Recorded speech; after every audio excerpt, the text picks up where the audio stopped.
Hi friends, welcome to honey stories. నేను మీ లక్ష్మి. అసలు love and war 29 episode యార్. రిమోట్తో door lock వేసి హ్యాండ్ వాష్ చేసుకుని వస్తున్న చైత్రని అమాంతం సందింట్లో బంధించాడు దేవ్.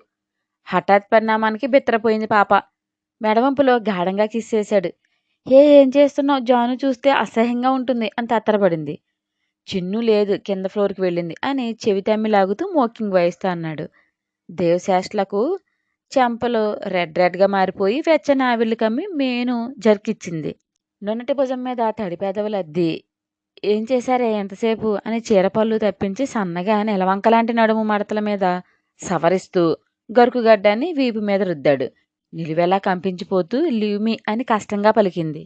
వదిలితే ఎగిరిపోదామనా? చంపేస్తాను అని పెదవులతో పదనెసలు పలికించాడు. నీకు కాబోయే వైఫ్ వచ్చిందట కదా, ఆవిడ గారితో బయటకు షికారుకి వెళ్ళకపోయారా? ఓ వగలపోయావు మార్నింగు. నా మీద ఈ దాడి ఏంటి, ఈ టచ్ చేయడం ఏంటి అని బెంకంగా అంది చైత్ర. వెళ్ళేవాడినే, బట్ భార్య అనుమతి తీసుకుని వెళ్తే అదో సాటిస్ఫాక్షన్గా ఉంటుందని ఆగాను అంటే కవ్వించాడు. అబ్బో అంతుందేంటి? ఏం చేశారు అంతసేపు అని అక్కసుగా అడిగింది. ఏం చేశానా చెప్పనా, చేసి చూపించినా అంటే ఇచ్చేశాడు. చెప్పండి చాలు, రీలు వేయక్కర్లేదు. ఏహే నీ ఏదో మొహమాటం, చెప్పడంలో మజా ఉండదే, చూపించడంలోనే ఉంటుంది అని మెడ మీద బయట చేశాడు. ఆ యాలకే మొహం దాన్ని చూసి ఓ తెగ ఊగిపోతున్నావు. అయినా నీకు అలాంటిదే కరెక్ట్, వెళ్ళి ప్రపోజ్ చేసుకో.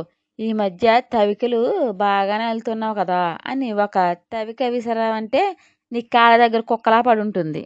నీకు అలాంటిదే కదా కావాలి.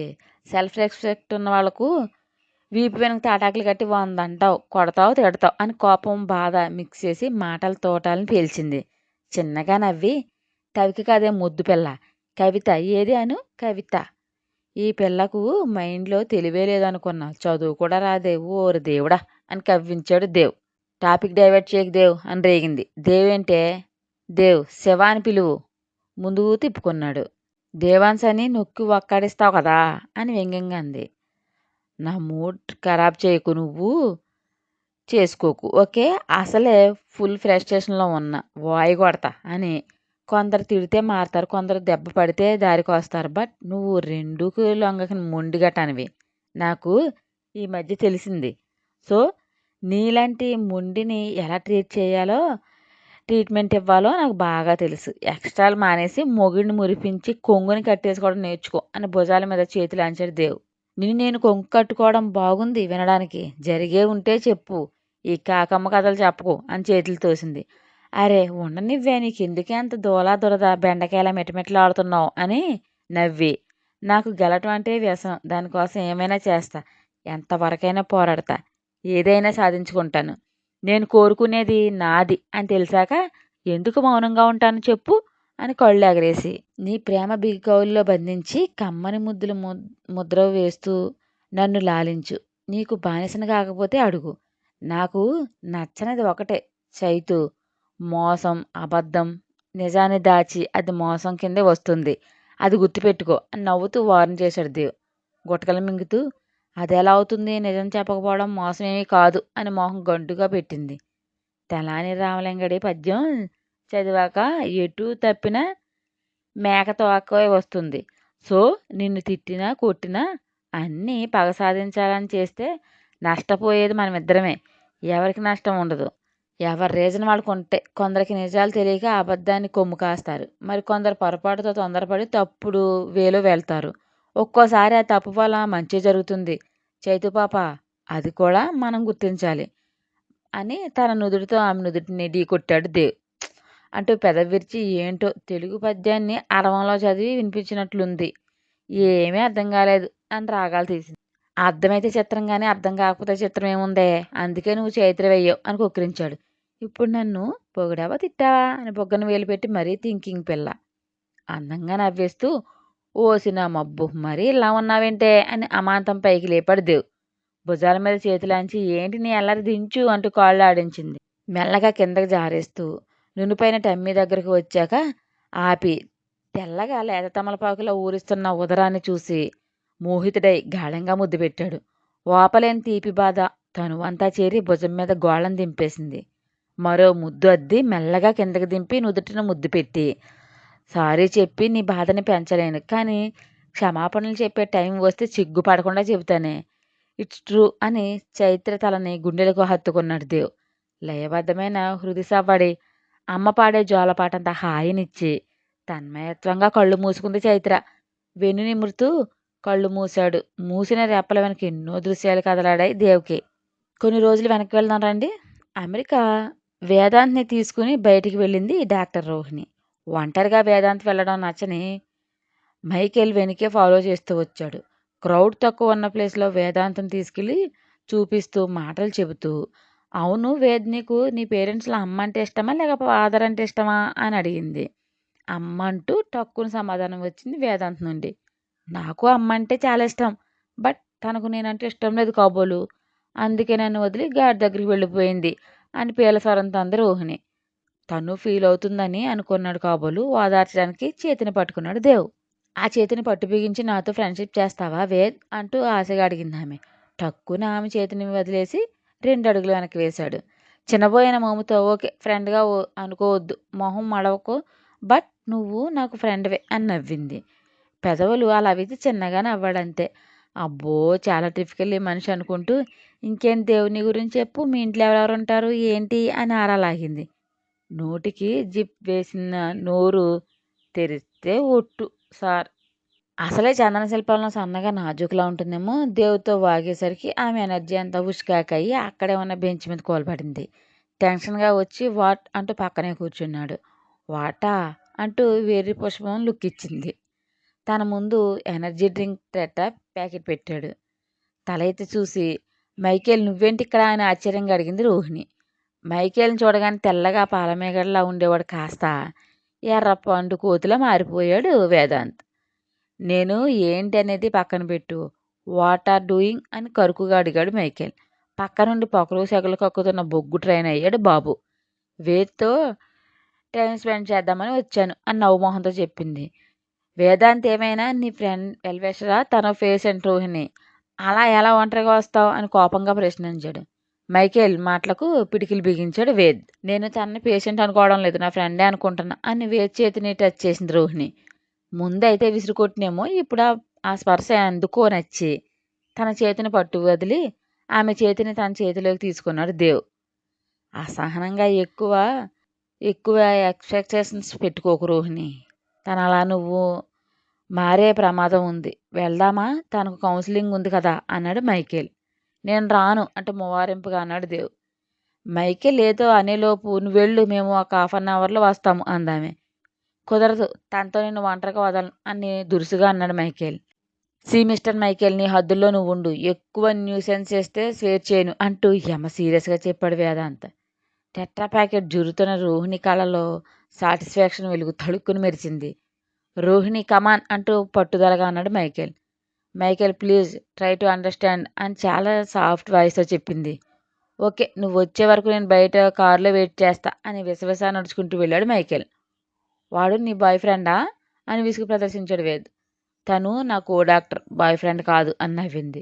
వాడు నాకు నచ్చలేదు అంటూ మొహం మార్చు. తప్పు, అలా అన్పార్లమెంటరీ లాంగ్వేజ్ యూజ్ చేయకూడదు అని ఎర్రని పెదవుల మీద వేలు పెట్టింది రోహిణి. కొన్ని క్షణాలు అలాగే చూసి మొహం తిప్పేశాడు వేద్. చేతి మీద తట్టి స్టార్ట్ అవుదామా లేచింది. నాకు అప్పుడే రావాలని లేదు అని బెంకంగా చెప్పాడు. అవునా ఓకే అంటూ లేచిందల్లా మళ్ళీ బెంచ్ మీద సెటిల్ అయ్యింది. విజయదహాసం వేది పెదవుల మీద విరిసింది ఆ క్షణంలో. ఆ నవ్వు రోహిణి దృష్టి నుండి దాటిపోలేదు. చిన్నగా నవ్వుకుంటూ, నీకు చాలా పొసెసివ్నెస్ ఉంది వేద్, పర్వాలేదు బాగానే ఇంప్రూవ్ అయ్యావు అనుకుని ఇక్కడే ఉండి ఏం చేద్దాం అని కళ్ళెగరేసింది రోహిణి. ఏం చేద్దామంటే నొసలు ముడిచాడు. మనకు డాక్టర్ అపాయింట్మెంట్ ఉంది, నువ్వేమో రాను అంటున్నావు, మరి ఎలా అంటున్నా చెప్పు అని నవ్వింది. మనం వెళ్ళకపోతే ఆ డాక్టర్ నిన్ను ఏమైనా అంటాడా అని అమాయకంగా అడిగాడు దేవ్. అంటాడంటే అంటారు, తను చాలా బిజీ డాక్టర్, తెలుసు, నీకోసం రిక్వెస్ట్ చేసి మరీ ఒప్పించాను అంటే కళ్ళని తిప్పింది. అవునా, నా కోసం రిక్వెస్ట్ చేసావా అంటే ఆశ్చర్యాన్ని ప్రదర్శించాడు. యా అంటే భుజాలు స్టాక్ చేసింది రోహిణి. అయితే వెళ్దాం, నిన్నేమైనా అంటే నేను ఒప్పుకోను అంటూ రోషంగా చెప్పాడు. పెదవంచి నవ్వు దాచి నిజంగా నన్ను అంటే ఒప్పుకోవా దేవ్? హా అవును, ఎందుకు? ఎందుకంటే నువ్వు నాకు ఫ్రెండ్వి కాబట్టి. అంటే నన్ను ఫ్రెండ్గా యాక్సెప్ట్ చేసావా అని మెరిచే కళ్ళతో అడిగింది. నువ్వే కదా గోల పెడుతున్నావు ఫ్రెండ్ అవుతాని అంటూ తెలివి చూపించాడు. అబ్బో, నా మీదే నింద మోపేసావన్నమాట, గుడ్ అని నవ్వి ఓకే మనం ఫ్రెండ్స్ అయ్యి ఈ రోజు నుండి అంటూ వేద చేతిని పట్టుకుని ఊపి వదిలి కార్ డోర్ తీసింది. వేదాంత్ ఎక్కాక తను డ్రైవింగ్ సీట్లో ఎక్కుతూ వెనుకే ఉన్న మైకిల్ వైపు చూసి ఎక్కి కార్ స్టార్ట్ చేసింది రోహిణి. కోపంతో బుసలు కొడుతూ స్టీరింగ్ బలంగా కొట్టి కార్ స్టార్ట్ చేశాడు మైకేల్. 2 కార్లు హాస్పిటల్ వైపు దూసుకుపోయాయి. 2 అవర్స్ జర్నీ తర్వాత హాస్పిటల్ సెల్లార్లో కారు స్టాప్ చేసి వే వచ్చేసాము దిగు అని అతని చేతిని పట్టుకుని ప్రెస్ చేస్తూ, అస్సలు భయపడకు, నేనున్నాను కదా, ఓకే అందామె. ఇంజెక్షన్ చేయరు కదా, షాక్ ట్రీట్మెంట్ ఇస్తే వాడిని చంపేస్తా అని కోపంగా అన్నాడు దేవ్. నో, అసలు అలాంటివి ఏమీ ఉండవు, నిన్ను టెస్ట్ చేస్తారంతే, దిగు అంటూ తను దిగి, అసలు షాక్ ట్రీట్మెంట్ ఎందుకు ఇప్పించాడు బ్రదర్ కాల్ చేసి అడగాలి. సెన్సిటివ్ మైండ్ సెట్ ఉన్న పర్సన్ ఇతను ఏమైనా మైండ్లోకి త్వరగా ఎక్కించుకుంటాడు. అది మంచైనా చెడైనా చాలా కేర్ఫుల్గా ఉండాలి. దేవాన్స్తో మాట్లాడాలి ఒకసారి అనుకుంది రోహిణి. నైట్ గార్డెన్లో తిరుగుతున్నాడు. దేవ్ ఫోన్ రింగ్ అయింది. లిఫ్ట్ చేసి చెప్పరా అన్నాడు. బావా అంటూ మొదలుపెట్టాడు అతను. పూర్తిగా తెలుసుకున్నావా అని గంభీరంగా అడిగాడు దేవ్. ఎస్ బావా, ఆ అన్నోన్ పర్సన్ ఎవరో తెలియలేదు, చాలా గుట్టుగా మెయింటైన్ చేస్తున్నారు అన్నాడు అతను. తీగ దొరికింది కదా, ఇంకెన్నాళ్ళు దాటుతుంది గుట్టు, మనం రట్టు చేద్దాం, వదలకు, ప్రూఫ్స్ కలెక్ట్ చేయి, దెబ్బకు వాచిపోవాలి అన్నాడు దేవ్. అదే ప్రాసెస్లో ఉన్నాను అని. ఏం చేస్తున్నావు అంటూ మెల్లగా అడిగాడు అతను. నా పెళ్ళంతో చిక్కుబుచ్చుకులు ఆడుకుంటున్నాను. నేనేం చేస్తే నీకు ఎందుకురా, మూసుకుని పని చూడు, నువ్వైతే రొమాన్స్ చేసుకోవచ్చు, నాకు మాత్రం నక్షత్రాలు అడ్డం పడతావే అని కరిచాడు. అవునరా, ఏం చేస్తావు అని రెట్టించి, నీకు నా చెల్లెల్ని ఇవ్వడమే ఎక్కువ, టప్ప మొహంగా ఇంకా గీరకు వెళ్ళబోతున్నావు, నువ్వు మా బానేసవే, అది గుర్తుపెట్టుకుని మనుషులకే ఫోన్ పెట్టేయి అని కట్ చేశాడు దేవ్. కారు వచ్చి ఆగి ఫోన్ పాకెట్లో పెట్టుకుని తల తిప్పి చూశాడు దేవ్. బయటికి వెళ్ళి ఊర్మిళ కారు దిగింది. అది చూసి పిడికిలు బిగించి మా అమ్మ అంటూ గట్టిగానే పిలిచాడు దేవ్. ఆ సమయంలో కొడుకుని అక్కడ ఎక్స్పెక్ట్ చేయక ఆ అరుపుకి ఉలిక్కిపడింది ఊర్మిళ. సర్దుకుంటూ, దేవ్ ఇక్కడే ఉన్నావే అంటూ బలవంతంగా ఇకిలించింది. నీకిదే లాస్ట్ ఫైనల్గా చెప్పేది, నీ పార్టీలు ఫ్రెండ్స్ని తగ్గించు, అవసరం లేకపోయినా అలా ఊరి మీద పడి తిరగడం, బయట తిరగడానికి నీకు చిరాకు కలగడం లేదేమో, నాకైతే అసహ్యం వేస్తుంది అని మొహం చిట్లించాడు. అదేంటి దేవ్, బోలెడు మంది సర్కిల్ ఉంటే ఏదో ఒక ఫంక్షన్ తగులుతుంది, వెళ్ళకపోతే ఎలా అని రెట్టించింది. ఆర్గ్యూ వద్దు, మిస్సెస్ మధుకర్తో స్నేహం అసలు వద్దు అని కోపంగా చెప్పి వెళ్ళబోతుంటే, తను నా కాబోయే ఈపురాలు దేవ్, ఆమెతో మాట్లాడకపోతే ఎలా అని రెట్టించింది. నాకు తెలియకుండా నీకు ఇంకో కొడుకున్నాడా లేక కూతురుందా అని సూటిగా ప్రశ్నించాడు. దేవ్ అంటూ కోపంగా అరిచింది. కోపం వస్తుందా, ఒక వల్గర్ గర్ల్కి నాకు ఇచ్చి పెళ్లి చేయాలని చూస్తే నాకు ఎంత మడుతుంది చెప్పు. లుక్ మామ్, నువ్వు స్టేటస్ కోసం థింక్ చేసి అడ్డమైన వేషాలు వేసే దట్టిని తెచ్చి నా నెత్తి మీద వేయాలని చూస్తే స్వేర్ చేయను. నా పేషెన్స్ని టెస్ట్ చేయకండి, అది మీకే డేంజర్. ఆ రీతిగా బతకాలనుకుంటే నాకు దూరంగా ఉండమను, ఎక్స్ట్రాలు చేస్తే ప్రాణాలు తీస్తా అని డెడ్లీ వార్నింగ్ ఇచ్చి విశేష వెళ్ళాడు దేవ్. ఎంజాయ్ చేయడం ఈ రోజుల్లో కామన్, దానికి ఏదో చెడిపోయిన దానిలా చూస్తాడేంటి, నువ్వెలా చేసుకోవు నేను చూస్తాను అని పంతంగా అనుకుంది ఊర్మిళ. తన రూమ్కి కాకుండా చైత్ర రూమ్కి వెళ్ళాడు దేవ్. ఒద్దిగ్గా బుజ్జిన డాల్గా పడుకుని డీప్ స్లీప్లో ఉంది చైత్ర. నాకు నిద్ర లేకుండా చేసి ఇది మాత్రం హాయిగా బొజ్జుంది, దొంగ మొహంది. పైగా డోర్ లాక్ కూడా చేసుకోకుండా గాఢంగా నిద్రపోతుంది.